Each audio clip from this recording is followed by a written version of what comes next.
Teacher incharge doctor Manoj sir, doctor Zafar Iqbal sir, doctor Yusuf sir, doctor Sameer sir और प्यारे दोस्तों, farewell में अभी सीनियर्स ने, कुणाल भाई ने, प्रसन्ना भैया ने बहुत ही फिलॉसफी पे बहुत विस्तृत बात हुई।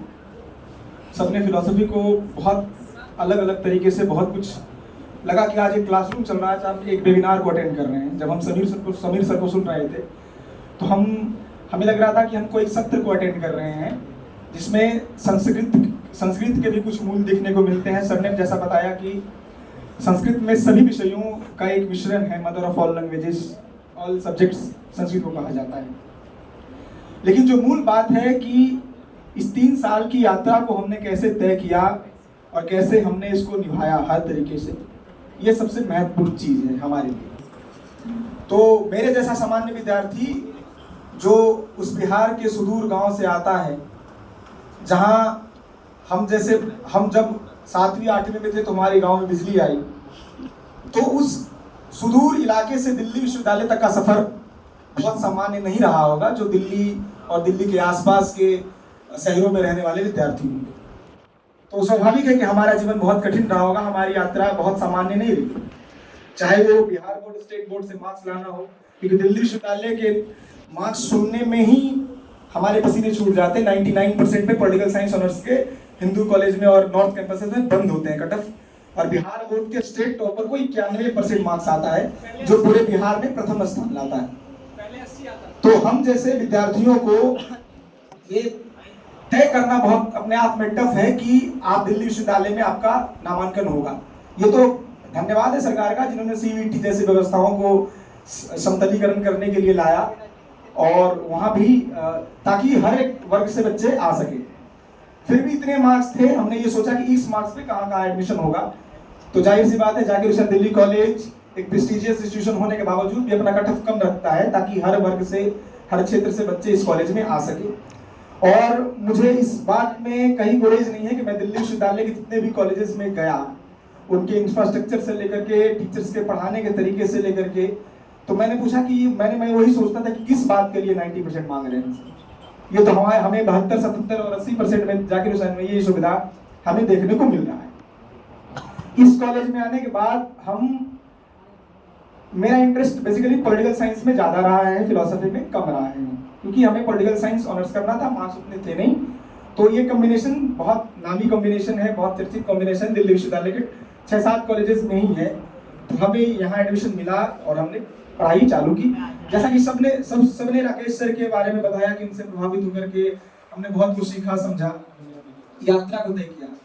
लेकिन एज अ विद्यार्थी मेरा जो जीवन इस कॉलेज में रहा है बहुयामी रहा है, क्योंकि जो विकास हुआ हर क्षेत्र में, मुशर्रफ भैया से हमने डिबेटिंग में सीखा, इंटर कॉलेज डिबेटिंग कंपटीशन से लेकर के राष्ट्रीय स्तर के डिबेटिंग कंपटीशन तक पार्टिसिपेट करना।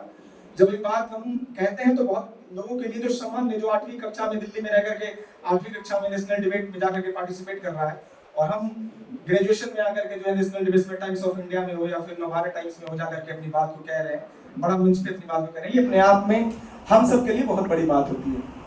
जैसा कि हमारा मित्र विवेक ने कहा, और मैं इस बात को कहता भी हूँ, अब तो खैर खत्म हुआ सब कुछ, चुनाव हराने में सबसे बड़ा योगदान इनका ही था, और जितने वोटों से मैं चुनाव हारा उनसे अधिक वोट, ये ऑब्वियस ही बात है कि मेरी वोट इन्होंने काटे बड़े अगेंस्ट प्रचार की। लेकिन मैं हमेशा दोस्तों के बीच में ये दूरी बना करके हमेशा रखा। मैंने कभी भी दोस्ती को इस स्तर पे नहीं कि आप हमारे प्रतिद्वंदी हैं चाहे कुछ भी हो, आप अपनी एक सोच है, आप अपनी एक सोच के तहत उसके साथ खड़े हैं, हमारी एक अपनी सोच है, हम अपनी सोच के साथ खड़े हैं और स्ट्रिक्टली खड़े हैं। और इस कॉलेज में मेरा अगर कोई सबसे अच्छा दोस्त है जिससे प्रथम वर्ष से लेकर के आज तक दोस्ती बरकरार है, वो है सोहन। और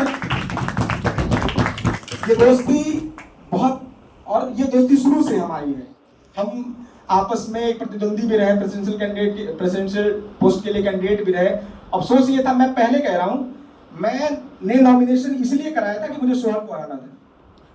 मैं ये बात तो कॉलेज में अनाउंस कर चुका था कि अगर सोहन के अगेंस्ट में कोई चुनाव नहीं लड़ता तो मैं वो व्यक्ति होगा जो मैं सोहन के अगेंस्ट में चुनाव लड़ूंगा, क्योंकि सोहन व्यक्ति अच्छे। मैंने अटल जी पे जो नैयर साहब ने कोट किया था, मैंने इन पे कोट किया था कि व्यक्ति अच्छे हैं, पार्टी गलत है। इसलिए मैंने कहा था कि मैं इनको हराने के लिए चुनाव में आऊंगा, लेकिन मेरी बदकिस्मती ये रही कि मैं अपने दोस्त को हरा ना सका। मैं ना हार सका ना हरा सका। जब सामने आते तो मुकाबला होता, किसी वजह से इनका नॉमिनेशन नहीं हो पाया। फिर भी मैंने इनको तटस्थ रहते हुए कभी भी चुनाव में किसी प्रकार की समर्थन की अपील इनसे नहीं की। मुझे लगा कि ये व्यक्ति तटस्थ है, अपनी बातों को लेकर के, अपनी जो भी इनके पास जो भी विचार है उनको लेकर के बहुत तटस्थ है। तो मैंने कभी भी इनसे राजनीतिक लाभ लेने की कोशिश नहीं की। हालांकि मैं इनका दोस्त हूँ, अगर मैं कसम दे देता तो ये फिर मार्क्स को भी भूल जाते। इतनी अच्छी दोस्ती हमारी है।